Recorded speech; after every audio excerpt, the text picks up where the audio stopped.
फिर स्त्री चोले में आकर के पूजनीय बन जाती है। जगदम्बा की पूजा होती है, ब्रह्मा की पूजा नहीं होती। और बाबा, रचयिता का अंत पाया जा सकता है, परंतु उसकी रचना का अंत पाना मुश्किल है। रचयिता कौन है? बाप। और उसकी फर्स्ट रचना कौन है? जगदम्बा। विधिहु ने नारी हृदय गति जानी। जो विधाता है वो भी स्त्री की गति को, हृदय की गति को नहीं जान पाता।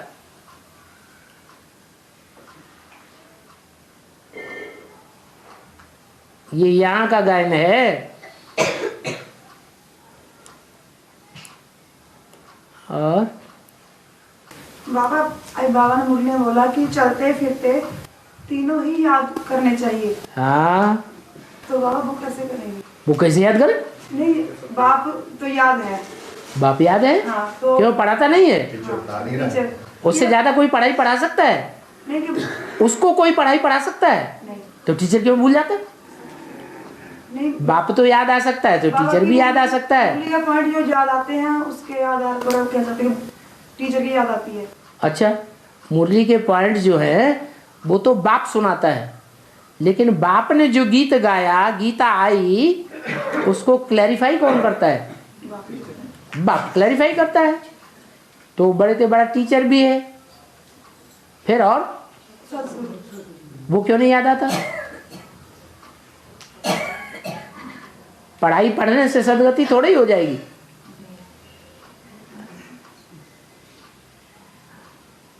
अकेले पढ़ने से ही सदगति हो जाएगी? नहीं। और बाबा मुरली ने बोला कि डाली सर्विस की कमाई अगर ईश्वरीय सेवा में जाती है तो भी मन मनावक कहेंगे। ठीक है, जानते हैं कि डागली सर्विस जिनकी करते हैं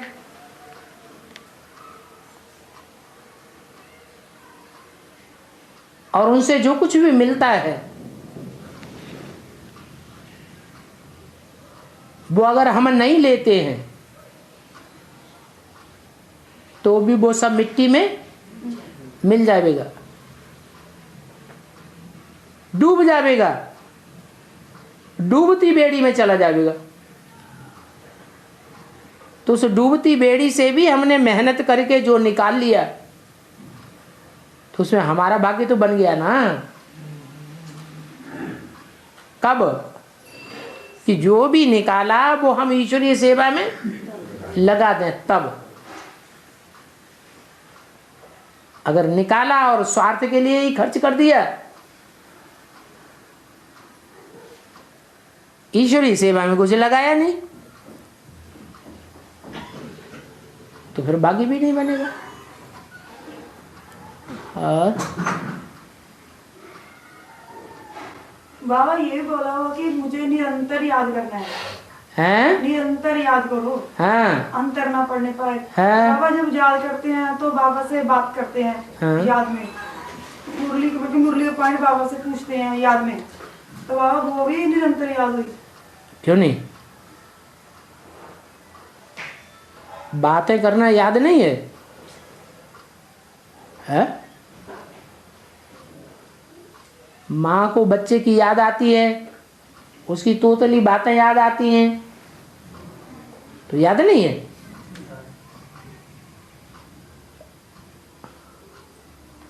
हाँ, पराकाष्ठा की याद नहीं है।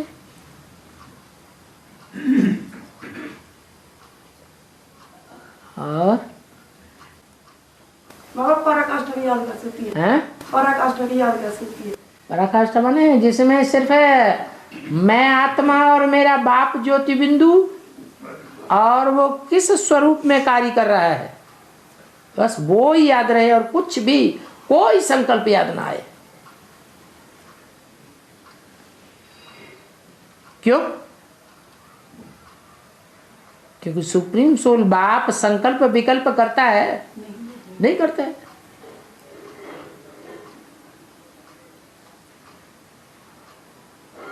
हमें भी बाप समान बनना है। जो पहले पहले बाप समान बनेंगे वो पहले पहले बाप के घर में जाएंगे और पहले पहले सृष्टि में आवेंगे। जितना पहले सृष्टि में आवेंगे उतना ही जन्म जन्मांतर ज्यादा सुखी बनेंगे।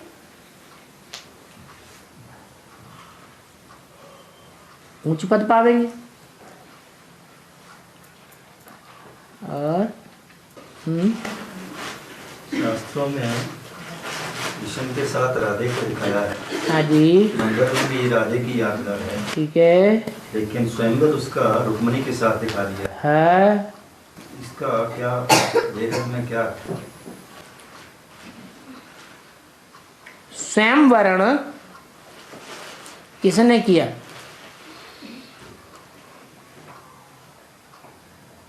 पहल किसने की है? राधा ने की या रुक्मिणी ने की? अरे हैं?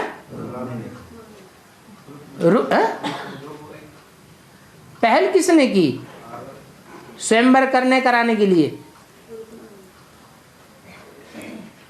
अरे वहां दिखाते ना रुक्मणी को भगा के लेके गया। हाँ, भगा के लेके तो गए, लेकिन संदेश किसने भेजा? रुक्मिणी ने भेजा ना। तो पहल किसने की? रुक्मिणी ने की। इसका मतलब झुका कौन है? रुक्मिणी। और प्योरिटी झुकती है कभी?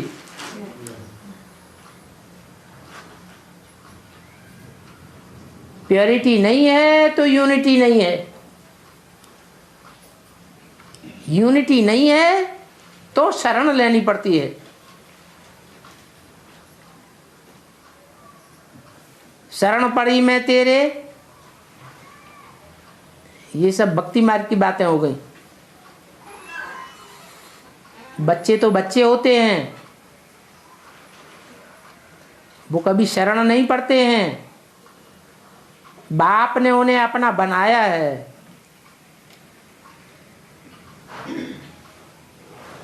रुक्मिणी हो या कोई भी पटरानी हो, राधा के मुकाबले अब भी बेचारी याद और कोई की हो ही नहीं सकती। और अभी भी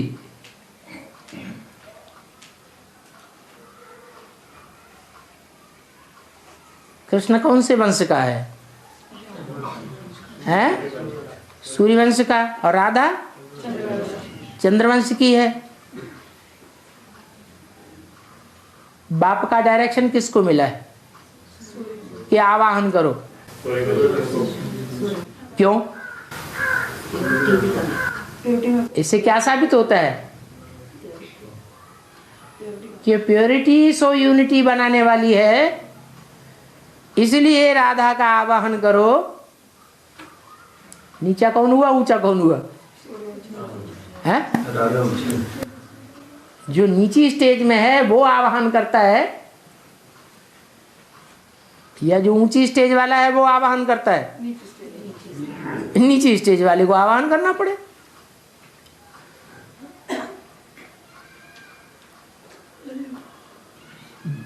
और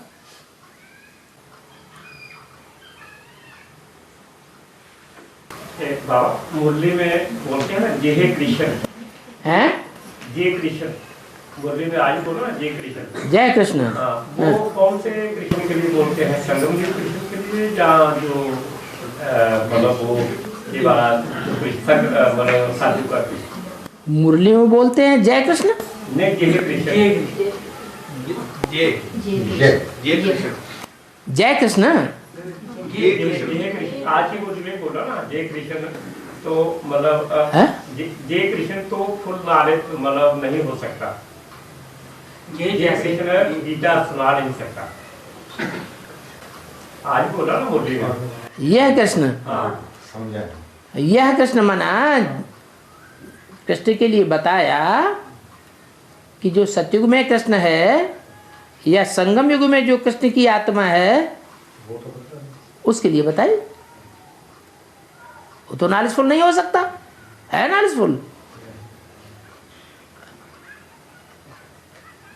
हाँ, कृष्ण कहो या ब्रह्मा कहो, आत्मा एक ही इंट्रोड्यूस होगी या दो आत्मा इंट्रोड्यूस हो जाएंगी? एक ही आत्मा इंट्रोड्यूस होती है। हाँ, इसलिए यह कहा क्योंकि बाजू में ही बैठा है। और शाली चावल को कहते हैं तो ग्राम शब्द का क्या अर्थ है? शाली चावल को कहते हैं, ग्राम समूह को कहते हैं। समूह माने ग्राम, ग्राम माने गांव। जहां समूह इकट्ठा हो जाए उसे कहते हैं गांव, ग्राम। शालिग्राम। जब टीका लगाते हैं तो ये टीका जो आत्मिक स्थिति में टिक जाए वो विजयी कहेंगे या हारा हुआ कहेंगे? विजय का टीका है। और जिसने विजय प्राप्त कर ली तो वो युद्ध में जीत गया या हार गया? जीत गया। तो सारा समूह उसका बन गया या अकेला है? उसका बन गया।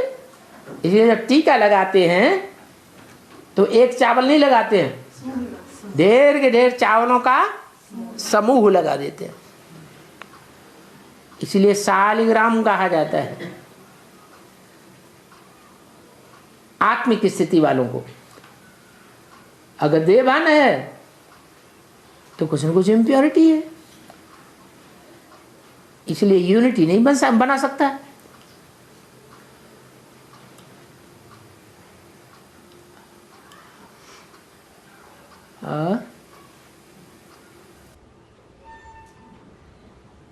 बाबा कहते हैं कि मैं आत्मिक स्थिति में रहने वाले बच्चों से बात करता हूँ। ठीक है। तो बाबा पूरा दिन में बीच बीच में बनती है आत्मिक स्थिति, 24 घंटे वो नहीं बनती। नहीं बनती तब याद नहीं, तब बात नहीं करता है। जब आत्मिक स्थिति में है तभी बात करता है। और अगर आत्मिक स्थिति में नहीं है और बात की तो वो एक कान से सुनेगा, दूसरे कान से निकालेगा। बाबा याद करने से पहले आत्मिक स्थिति में बैठना है। बिल्कुल। हाँ, तब तो बाबा याद करता है। खुद की ही याद नहीं है तो सुप्रीम सोल की याद कैसे आवेगी? बाबा, हाँ, मुरली में आया है कि तुम्हारी आत्मा की सारी कट निकल जाएगी तो तुम बाप से सन्मुख। हाँ, हाँ। तो अगर कट सारी निकल गई तो नहीं, वो बेसिक ज्ञान की बात है ना। अभी तो हम एडवांस में चल रहे हैं। जो शुरुआत की पढ़ाई हम पढ़ रहे थे उस समय की बात है। आत्मा की जो कट है वो ऊपर ऊपर कट उतर गई तो क्या अंदर से शुद्ध हो जाएगी? फिर भी तो सोना डाला जाता है ना अग्नि में। वहाँ शब्द है ना सारी कट निकलने के बाद। कट माने क्या? गंदगी। जैसे तुम्हारी आत्मा सोना थी तो जो सोना थी इसका मतलब उसमें चांदी और तांबे का और लोहे का अंश नहीं था। अभी आत्मा में चांदी का भी अंश है, लोहे का भी अंश है, तांबे का भी अंश है। अभी अंदर से आत्मा में वो अंश भरा हुआ है। वो जो भरा हुआ है अंदर वो बाहर दिखाई पड़ रहा है? नहीं दिखा, लेकिन कट बाहर का उतर गया। कट बाहर दिखाई देती है। तो बेसिक नॉलेज में जब हम आए तो वो कट थी जो हम आत्मिक स्थिति में रह ही नहीं सकते, हमें आत्मा याद ही नहीं आती थी। अभी हम आत्मिक स्थिति में परिपक्व होने लगे उसके लिए बताया। जब आत्मा की पूरी कट उतर जाएगी तो तुम डायरेक्ट बाप से सीखेंगे। और इसका मतलब बीके वाले जो हैं वो अभी भी आत्म की स्थिति में टिके हुए नहीं हैं। अगर टिक जाएं तो डायरेक्ट बाप से सीखें। तो कट चढ़ी है संग दोष से, हैं? हाँ, तो वो निकलेगी भी। 63 जन्म जो संग दोष से कट चढ़ी है वो तो अंदरूनी बात है, संस्कारों की बात है। और जो ख्वाब में संग-दोष होता है उसमें क्या है? ख्वाब में संग-दोष हो जाता है। हाँ, ख्वाब में संग कहीं ख्वाब में मिलते हैं संग-दोष होता है। संग दोष हो जाता है। हाँ, तो उसका क्या है? जो स्वप्न है, जो संकल्प है, वो पूर्व जन्म की रील घूमती रहती है।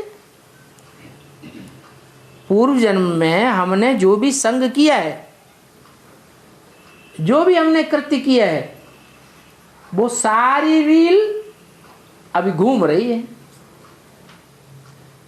स्वप्न में भी घूम सकती है, जागृत में संकल्प करते भी घूम सकती है। स्वप्न में घूमती है वो अंतःवाक शरीर है, जिसे सूक्ष्म शरीर कहते हैं। कहां न कहां आत्मा डोलती रहती है स्वप्न में और संग के रंग में आती रहती है।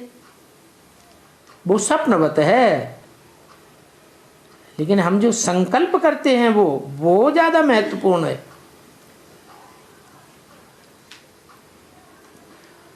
स्वप्न के ऊपर भी कंट्रोल किया जा सकता है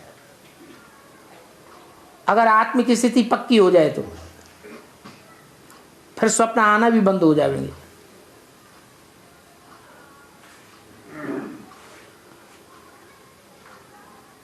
देवान ज्यादा होता है तो गंदे स्वप्न भी आते हैं। कोई कोई को अच्छे अच्छे संकल्प स्वप्न ही आते रहते हैं, बड़े खुश होते रहते हैं अंदर अंदर। हमने बाबा से बात की,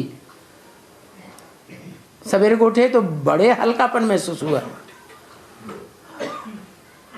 बाबा हमें स्वप्न में मिल गए।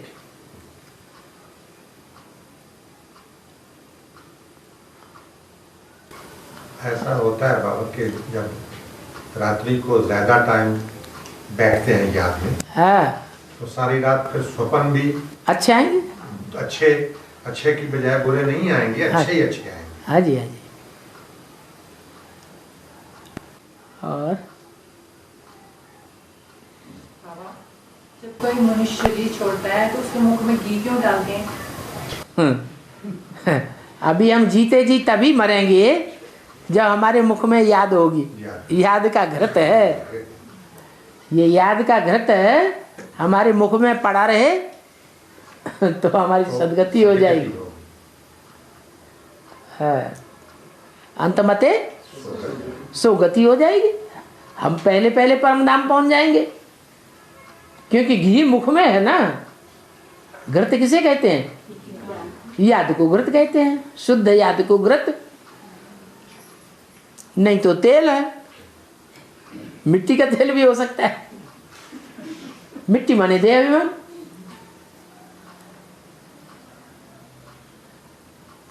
और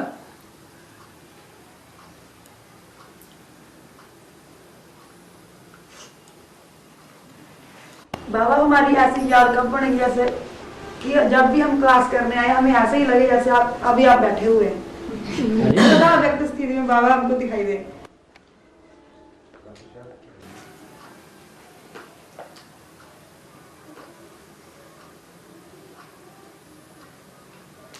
बाबा का भी तो हिसाब किताब है।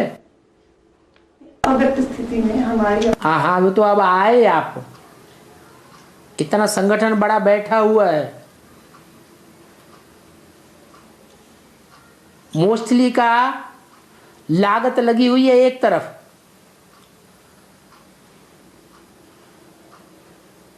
तो निराकार को तो नशा चढ़ने की बात नहीं है। नशा किसको चढ़े? साकार को नशा चढ़ेगा।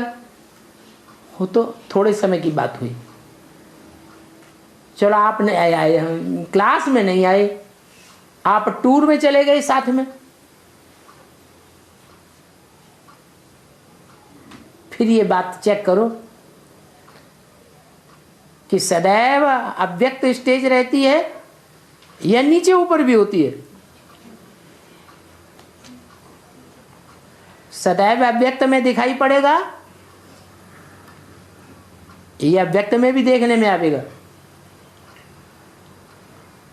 क्या होगा? व्यक्त में भी देखने में आएगा।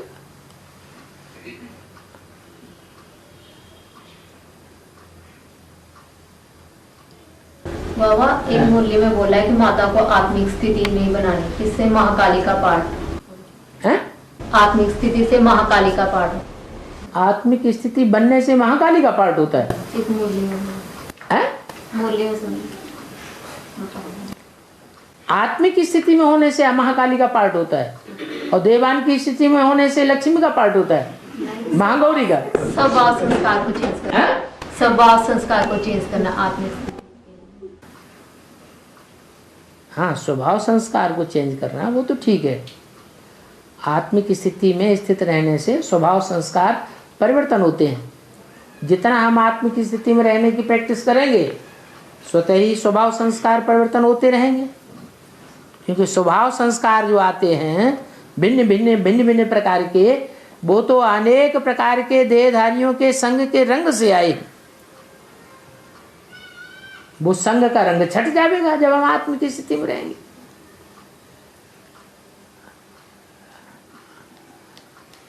और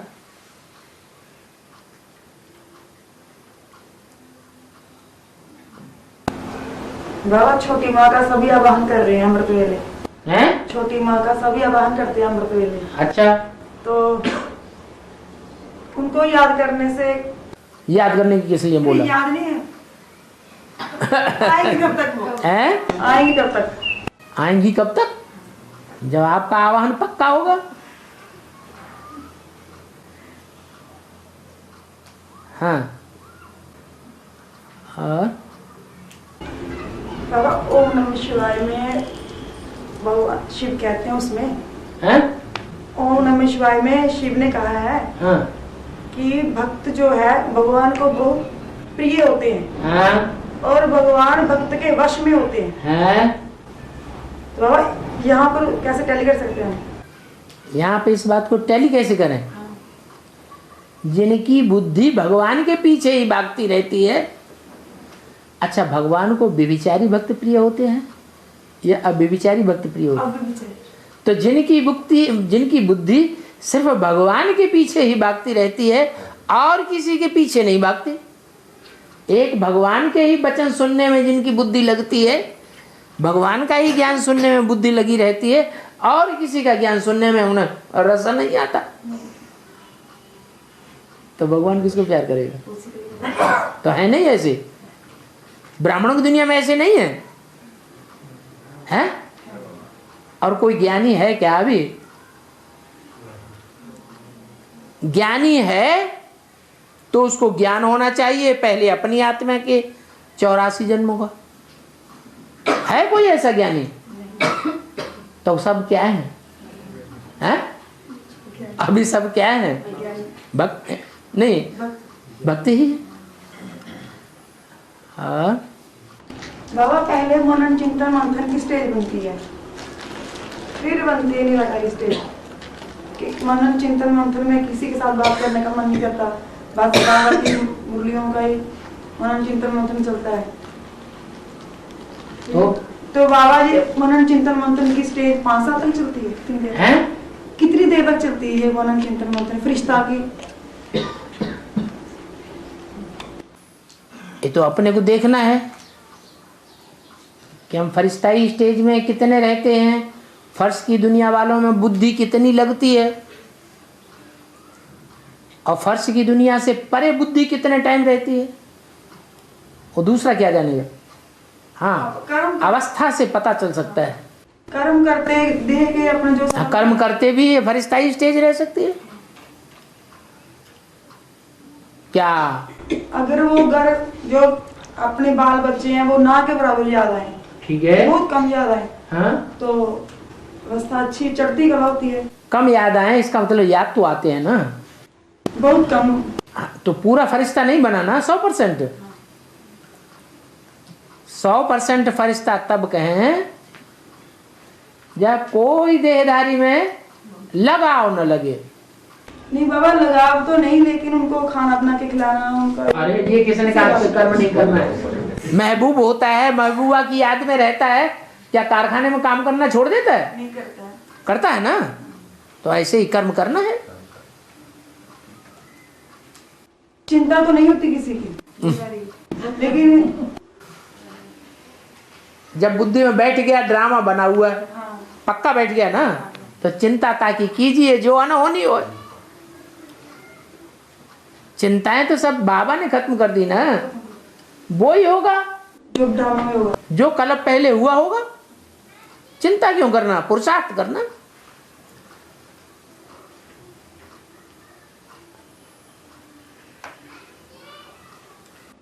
एक मुरली में बाबा ने बोला, और चिंता किसकी करें? कलयुग के अंत में तमो प्रधान संबंधी मिलते हैं या सतो प्रधान मिलते हैं?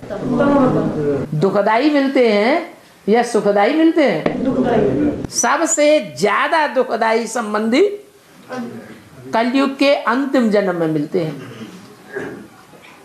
तो उनकी चिंता करना या जिन्होंने बहुत सुख दिया है उनकी चिंता करना? जिन्होंने सुख दिया। तो उल्टा करना। हाँ, मेरा मतलब है कि उनकी याद बिल्कुल ना आए, ना के बराबर। अब तो बुद्धि में बैठ गई बात कि किसको याद करना है, किसको नहीं करना है, किसकी याद से फायदा है, किसकी याद से नुकसान है। कि यही इच्छा है कि अंतिम जन्म में जो संबंधी मिले हैं वो जन्म जन्मांतर हमें मिलते रहे। वो कभी ना मिले, आया है? वो कभी ना मिले, अभी तो मिलेंगे ही संगम में, तो फिर लास्ट जन्म में। आखिरी जन्म में तो मिलेंगे, लेकिन अब उनसे पीछा छुटकारा चाहिए या उनसे और लगाव बढ़ाना है? पीछे छुटाना। अभी संबंध जोड़ने का टाइम है या तोड़ने का टाइम है? तोड़ने का टाइम है। बाबा ये भी तो कहा ना कि उनका उद्धार, ये देखो, ये हमारा कर्म है। हमारा कर्तव्य क्या है? हमारा कर्तव्य है अपकारियों के ऊपर भी उपकार करना। तो जिन अपकारियों पर हम उपकार कर रहे हैं उनसे लगाव लगाना जरूरी है। बाबा पूर्व जन्मों में हमने इनके साथ जरूर बुरे कर्म किए हैं जो हमारे लिए संबंधी बन के आए हैं। पूर्व जन्म माने द्वापर के आदि से लेकर ये तुम्हारे संग हैं? नहीं, ये ऐसा तो नहीं है। नहीं। फिर श्रेष्ठ संकल्प करो कि इससे पहले वाले जन्म में हमने इनको ज्यादा दुख दिया होगा, तो ये हमको दुख दे रहे हैं इस जन्म में, हिसाब किताब पूरा हो रहा है। ये हमारा मतलब है कि ये सिर्फ लास्ट जन्म में हमारे साथ हो, लेकिन 84 जन्म में हमारा साथ नहीं होना चाहिए। ये तो आपके हाथ में है। आप जैसा संकल्प करेंगे वैसा बनेंगे।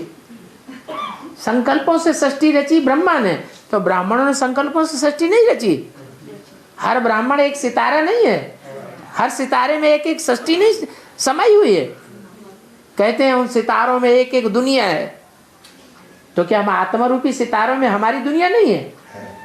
अरे 84 जन्मों में 500 करोड़ के संग में तो सब नहीं आ सकते। हाँ, कुछ लोगों, कुछ आत्माओं के संग के रंग में आएंगे ना। तो जिन जिन के संग के रंग में जब जब हम आए हैं वो हमारी आत्मा में पार्ट नुदा हुआ है, वो ही संबंधी, वो ही संपर्की जो है वो ही हमारी दुनिया है। अब हमारी जो दुनिया है वो दूसरे की दुनिया थोड़ी हो सकती। इनकी अलग दुनिया होगी, इनकी अलग दुनिया होगी, उनके अलग संपर्की संबंधी होंगे, संसर्गी होंगे, हमारे अलग होंगे।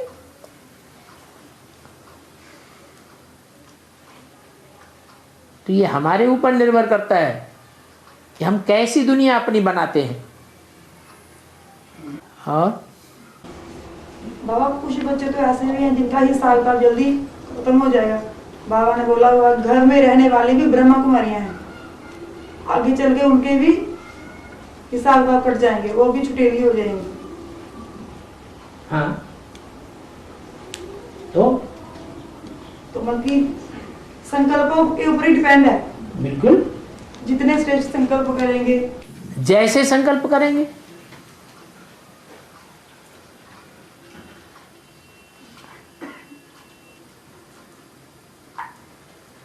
बाबा ने एक मुरली में ये बोला है कि कुछ बच्चे ऐसे होते हैं कि उनकी बुद्धि मिनी मधुबन में ही लगी रहती है। जब तक वो वहां पहुंच ना जाए तब तक उनको वहां जाके ही सुकून मिलता है। ठीक है, मधुबन बाबा का घर है ना, तो ऐसे मधुबन मधुसूदन का घर है ना, तो वहां बुद्धि लगी रहे तो खराब क्या है? तो उनके बंधन जल्दी कटेंगे। बिल्कुल सही बात है। और कोई ऐसे हो जिनका बाबा ही मधुबन है, जहां जहां बाबा है वहां वहां मधुबन है, तो उनके तो और जल्दी कटने चाहिए। जैसे अभी अव्यक्तवाणी में बोला, बाप दादा बच्चों के बगैर नहीं रह सकते, बच्चे बाप दादा के बगैर नहीं रह सकते। तो कौन से बच्चे होंगे? जो सिर्फ बाबा को याद करते हैं। जरूर ऐसे बच्चे होंगे जिनका साकार में कनेक्शन अगर बाबा से किसी दिन नहीं जुड़ेगा तो उन्हें तलखीलापन महसूस होने लगेगा।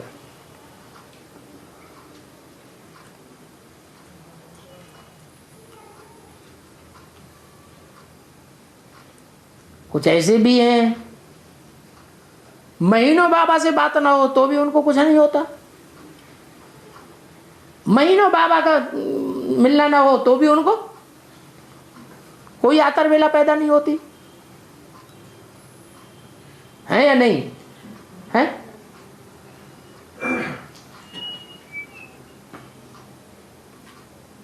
तो इससे क्या साबित होता है?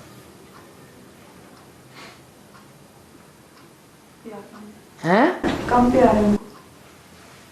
कम प्यार है, ऐसी बात नहीं है।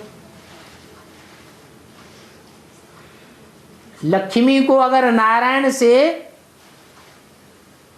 साकार में संपर्क संबंध संसर्ग नहीं होता है तो प्राप्ति कम होगी है?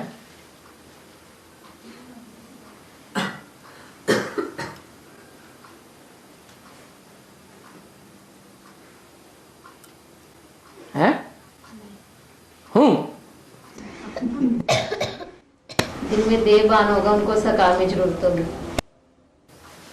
जिनमें देवभान होगा उनको साकार में जरूरत पड़ेगी। माने लक्ष्मी आत्माभिमानी है, फिर बेशकों का के लिए पड़ी हुई है। अगर आत्मा की कट उतर चुकी, आत्मा अभिमानी है, तो बाप से डायरेक्ट कनेक्शन होना चाहिए, डायरेक्ट बाप मिलना चाहिए या नहीं मिलना चाहिए?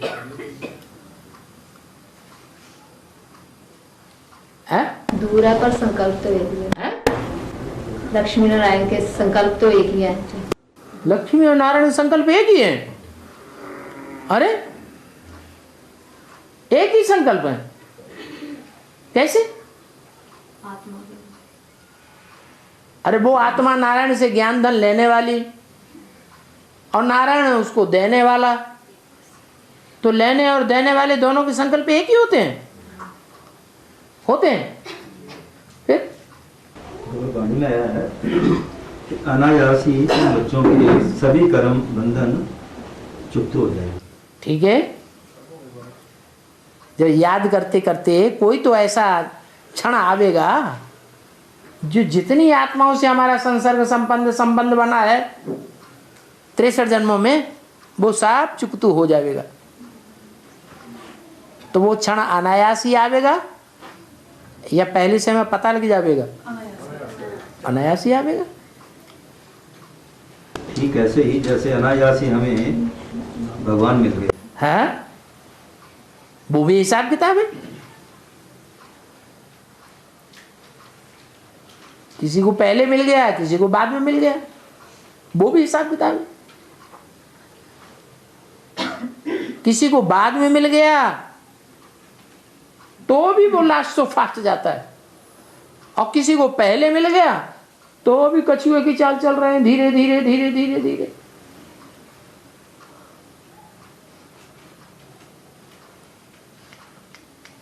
ये सब हिसाब किताब है। बाबा से कुछ पूछना हो तो हम जैसे कि टीवी लगाते हैं, मुरली लगाते हैं, तो बाबा से पहले बोलते हैं, संकल्प करते हैं, बाबा हमें इस बात पर ये बात चाहिए, तो मुरली में डायरेक्ट मिल जाती है। तो बाबा वो भी बिल्कुल सही, जैसे उसी टॉपिक में बाबा बोल देते हैं। और आपको संतुष्टि हो जाती है। हाँ, तो फोन की जरूरत ही नहीं पड़ती। ऐसे बाबा ने बोला ना फोन। ठीक है ठीक है ठीक है। बच्चे कभी ऐसा भी होता है कि आपको जिस प्रश्न की जरूरत है उत्तर की, वो मुरली में समाधान तो मिलता है लेकिन पूरा समाधान नहीं मिलता। बाबा अभी तक तो पूरा मिलता है, अभी तक तो पूरा मिलता है, अभी तक पूरा समाधान मिलता है। मैंने बाबा के सामने आपको आने की जरूरत नहीं है पढ़ाई के लिए, आपकी पढ़ाई पूरी हो गई।